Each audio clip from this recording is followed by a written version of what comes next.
Hi, Rick. You ready to get to it? Well, good morning, Keith. No, I thought we would talk about sandwiches for a minute. No, Well, no, we're not. So we're gonna get right to it. okay. We got people on their way to work. Let's get them going. Let's get them all set. The title of this podcast, I'm going to tell you what it is, and I just want you to run with it. You said something in a previous podcast regarding the unconscious mind, the nonstop chatter, the things that show up that disturb you, that hit your stuff, the negative narratives that come in and disturb you. And you said that those things are going to happen, the worries, the anxiousness, the obsessive thinking. So the key is to let it be and let it go. So that's the title of our podcast. And I want you to run with that. Let it be and let it go. What do you mean? Well, one of the things that is striking is that we often can identify those things that are stressors for us, whatever they are in our personal lives or in our careers. We can identify the stressors. What we have a problem with is figuring out how to get rid of them. And then we start to beat ourselves up because they keep recurring. And we think, I thought I handled this already. And then if we don't feel like we've had it handled and it keeps troubling us, then we start comparing ourselves to other people who don't appear to have the same kinds of anxieties or problems or worries. And then we start thinking, I can't do this. You know, the other person can do it really well, but I can't do it. There's something wrong with me. And then you relapse back into your old way about judging and letting all of these things deteriorate and destroy your happiness. The reality is that I think all of us as humans go through every permutation of worry and fear and anxiety many, many times throughout the day. The trick is to always monitor that you're feeling that way and then take the steps that are required to get past it. For example, the first point is just to acknowledge that it exists. Let it be. Yeah, okay, I'm feeling anxious. I'm scared as hell. I don't know what's going to happen. This is really uncharted waters for me. I don't know what's going on. And then the next step is to analyze what it is you can do. And then if you can't do anything, to accept it. And then finally, to not beat yourself up and to realize that this is a normal thing that's going to continue to happen. To me, ultimately, this is about freedom of choice. It's about freedom of choosing how you want to be. And I Mm. think freedom requires a kind of hope. And I guess I define that as two things, like an awareness and a curiosity. And here's what I mean. It's an awareness that suffering, however terrible, is temporary. And it's also a condition of your mind. It's a narrative that you're giving yourself. And then on the curiosity side, what I'm talking about is the curiosity to discover what happens next and the acknowledgement in your soul, in your heart, that you know that you have a way of contributing to or even controlling that outcome in a way that is non-judgmental, just doing what is required for the moment. So hope to me, in that context, the freedom, this hope, is what allows us to live in the present instead of the past, with our focus on a future that we want for ourselves and for the people that we love. Anyway, that's a lot. It's a lot in there, and it's just sort of a free floating consciousness riff. But the point is that we're all beset by these human issues, and we just simply have to accept them and have this curiosity and awareness that allows us to continue to function, but not beat ourselves up because we don't get a handle on it. That's what the practice is for. The practice is the handle. I totally agree, Rick. I mean, you said so many good things in that that really resonated with me. And one of the things that you said is that let it be. You know, when those feelings come up, when those thoughts that come up, you know, that are related to worrying or anxiousness or obsessive thinking or whatever it is, let it be. It means, at least for me, means that I'm aware of it, right? Like I'm not unconscious to it. I'm actually aware that that's what's occurring internally. And then once I become aware, that's actually empowering, right? Because now I have that choice that you mentioned to let it go. So acknowledge what I'm feeling, like I'm feeling nervous about presenting, or I'm feeling nervous about what's going to happen in this situation, whether it's a health concern or something related to your work or your family. And then you, after acknowledging it, you can let it go, because no amount of worrying or stressing about it is going to change the outcome. That just exacerbates and creates another problem, the worry part of it. And so I think that is like incredibly helpful. And this whole notion that you mentioned earlier, that they seem like they really got it together. Well, if they got it together and they're being authentic, it's because they worked on that. They That's worked right. on letting it be and letting it go. And That's that's right. why it seems like they have together. But don't mistake it for they don't have they've never experienced worry or anxiousness or any of that. Oh, they've experienced it. It's part of the human condition. They just learned how to be with it. And as you pointed out, Rick, to let it go. And I think about that in my own life when things come up. I've said this before, like when I'm letting it be, and I want to let it be every single time. Like, okay, let it be again. I need to see that again. Because if I can see it again, I can have more reps with it, more practiced on letting it go. And people are a great provide a great practice opportunity.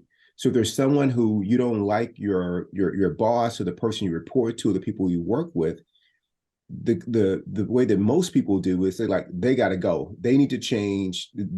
They can't. I should not have to work with them. Well, right now that's not your call. So you are working with them. So let that be. And then you work on letting it go in such a way that you can be with them without it disturbing you. And I think about that with new managers and people that I've had to work with, people that I've worked with over the years. It actually became a gift once I saw it as a gift. And the gift was it allowed me to work on me. It allowed me to work on me. If I thought that they were undermining me, then okay. Like what if they are undermining me, that's problem number one, if it's actually happening.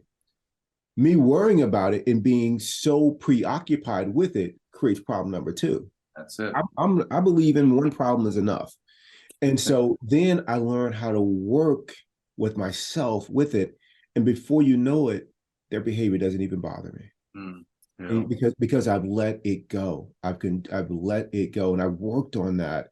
And so it's really easier to be with people. And it'll show up again. And then I'll work on that too by taking your advice, Rick, which is letting it be and then letting it go. And I think if we do that, we'll experience a lot more inner peace in our lives, a lot more inner peace.